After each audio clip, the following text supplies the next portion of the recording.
Well, there is no better player at the minute than Harry Kane. Here's just a look at the numbers, Troy, because it's so impressive, isn't it? How many goals he's scored. He's now overtaken, obviously, Wayne Rooney for all-time leading goal scorer for England, which we know 84 goals in just 118 appearances.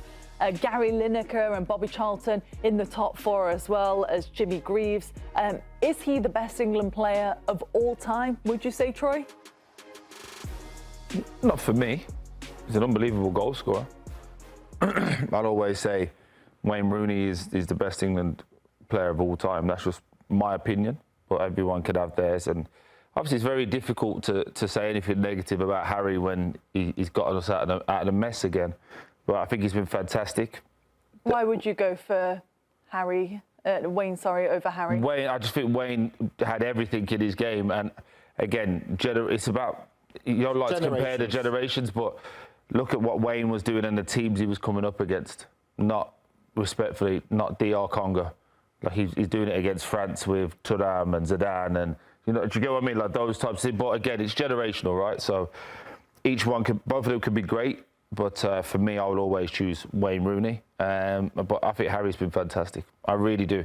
There's nothing else. There's nothing negative you can say. He gets the goals. I think after the Euros, I remember having a big argument where people were saying, "Oh, Harry Kane's the problem. He keeps coming too short." Earlier on in this competition, Harry Kane keeps coming too deep. Harry Kane's always came deep to get the ball and try to hit passes because he likes to be running onto the ball to see the goal as it's coming onto it. You need wide players to provide him service, but also to give him space by running in behind.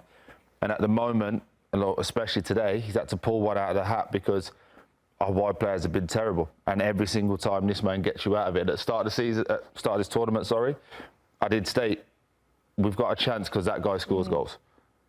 I'm a bit worried the other end, but we're always going to be in a game. A little bit like Norway. Norway going to games going, we've got a chance because that fella's up top in Erling Haaland. So I think he's great. One of the best of his generation. Arguably the best goal scorer and best finisher that we've got, in modern football. He gives you that different feeling, doesn't he, Nige? Yeah, he does. He's England's greatest goal scorer. I think. I mean, the numbers show it, but the reality Would you go for him, by the way, as the greatest player for England? Player, again, is subjective. Like he said, I think Wayne Rooney had his generation. Some people push back and try and say, well, Paul Gascoigne. When you talk about a player, because Paul Gascoigne as a player was just unbelievable. But for goal scoring, what he does, he's England's greatest ever striker and goal scorer. There's no denying that. I think you'd have to say he's been the best above Wayne Rooney, Michael Owen and all those other players that we've seen on the list. He's the greatest goal scorer that England has ever had. It gives you that confidence when you play with a top player like that, and he came up big today. In a game that wasn't great, he came up in that big moment, taking that goal, a solo goal that he made for himself, but it was a finish of the highest level. When you look at that goal and how he took it as a striker, which probably these two can add more to it. As an outsider, Grell, how do you feel on the debate of England's best player of all time? For me, it looks like Harry Kane. It's just also recency bias. Like, you can't watch the guy. What do you many goals he scores in Champions League and all season long, and now won the Bundesliga as well. And then I'm certain that if he doesn't play today, they're out of the World Cup for sure. And I'm certain that he raises every player around them because they know they have to put a ball in a specific area, and they know he's going to take care of business. The second finish he scores is at the highest of the highest level.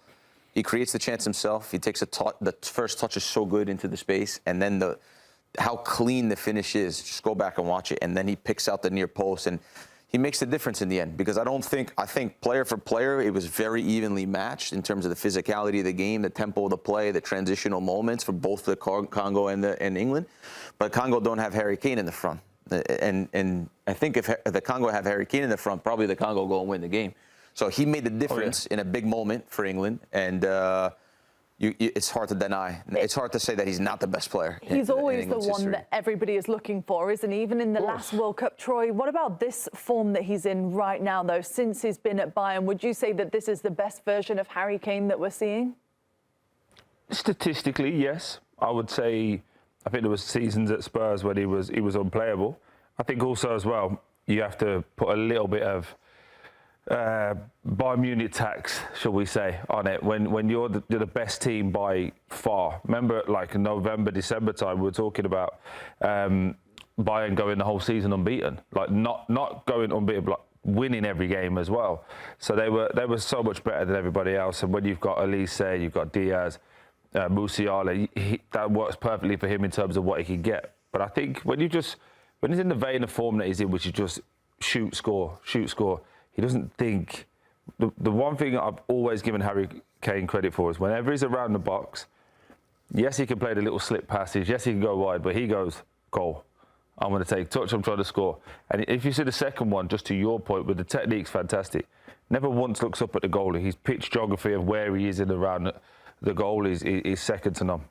That's what I was going to say. I think that for some of the top players that I've played with and trained with, they know where the goal is. The top strikers know. They don't even need to look. They're so aware when it comes to being around the box, exactly where they open up. They know where they want to put the ball without having to look at the position of the goalkeeper. It's just pure technique, and that second goal just summarised it the best. When he took the touch, knew how to strike it, get the ball up, nothing goalkeeper can do about it. Is Harry Kane the best player to have put on an England shirt?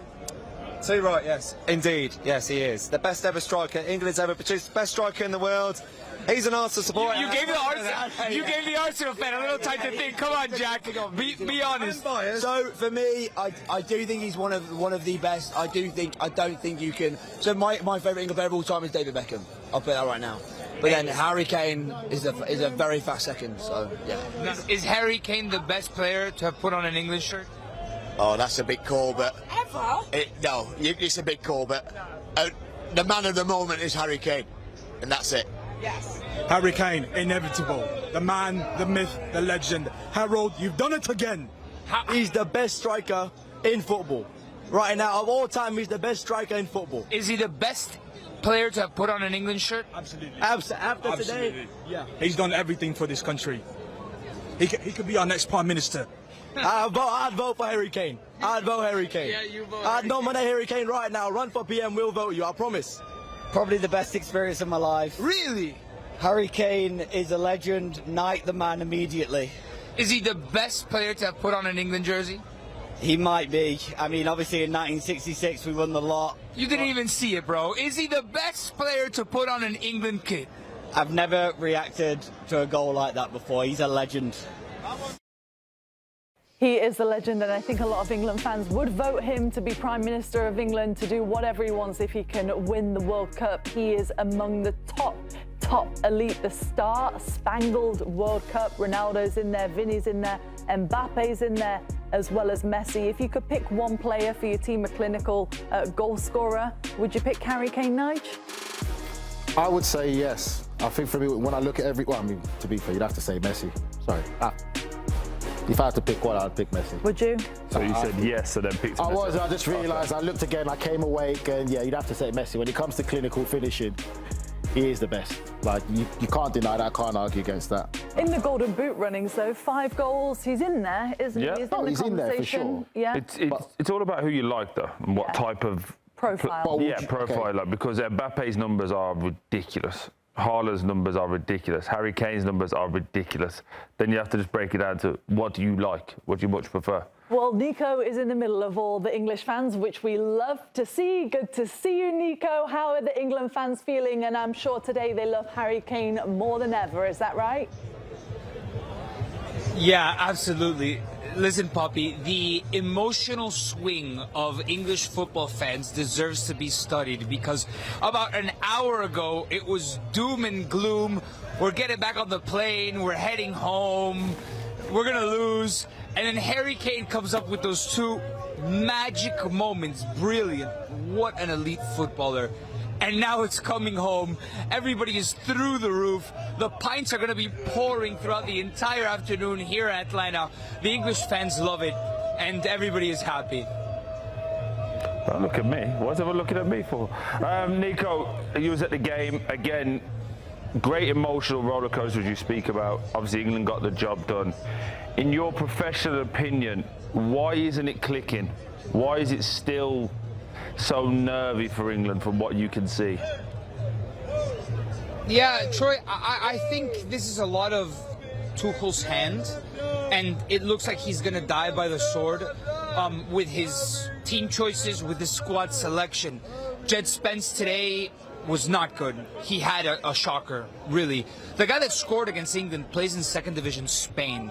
He actually wasn't even able to participate in the playoff for promotion because he had to be here at the World Cup. And that's the player that beat Jed Spence on the first goal. And then DR Congo played with a lot of confidence, with a lot of purpose. They knew what they had to do to pull off the impossible.